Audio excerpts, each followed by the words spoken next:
Yel-yel komando pasukan khusus bergema di pantai Permisan, Cilacap, Jawa Tengah.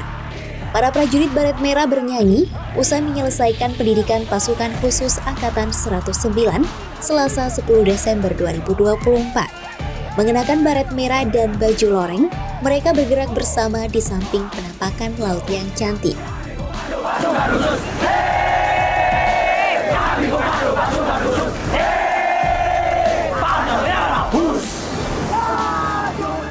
Upacara pengukuhan generasi penerus prajurit Kopassus dilakukan oleh Danjen Kopassus, Maijen TNI John Afriandi. Ada 157 prajurit yang berhasil melewati masa penempaan. Prajurit-prajurit itu telah memenuhi standar tinggi dari seorang prajurit Kopassus dan resmi menyandang baret merah dengan kualifikasi komando.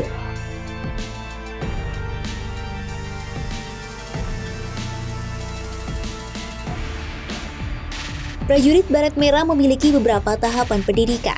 Tahap pertama yang harus dilalui yakni seleksi awal sebelum mengikuti pendidikan. Para prajurit akan diseleksi secara ketat melalui postur tubuh, kesehatan, fisik, wawasan kebangsaan, kesetiaan pada NKRI, serta tes akademi dan psikologi. Selain itu juga calon peserta didik tidak boleh berurusan dengan kasus hukum dan mendapat rekomendasi dari komandan di satuannya. Tahapan kedua yakni pendidikan Paradasar dan Pradiko.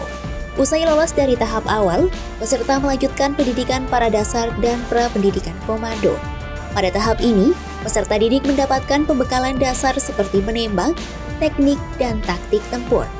Lalu, tahapan ketiga yakni pendidikan komando. Di tahap ini, calon pasukan akan melakukan pendidikan selama 7 bulan. Para prajurit dituntut memiliki ketahanan fisik dan mental. Kemudian, tes psikologi pun dilakukan selama proses latihan dengan bobot nilai cukup besar. Para peserta juga akan berlatih teknik dan taktik pertempuran hutan hingga kemampuan survival.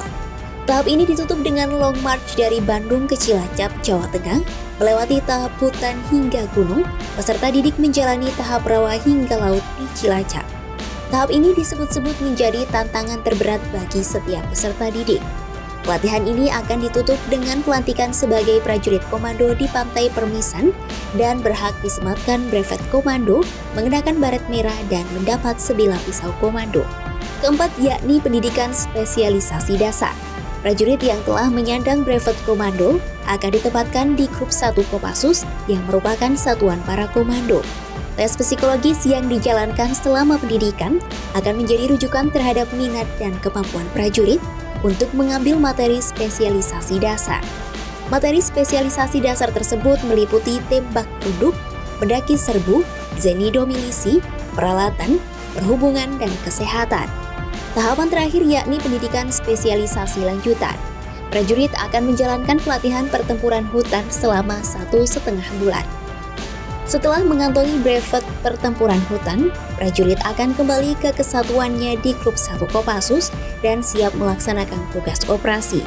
Lewat rangkaian tes psikologis, prajurit akan mengikuti pendidikan spesialisasi lanjutan dan pengembangan spesifik kemampuan sandi yuda dan penanggulangan teror.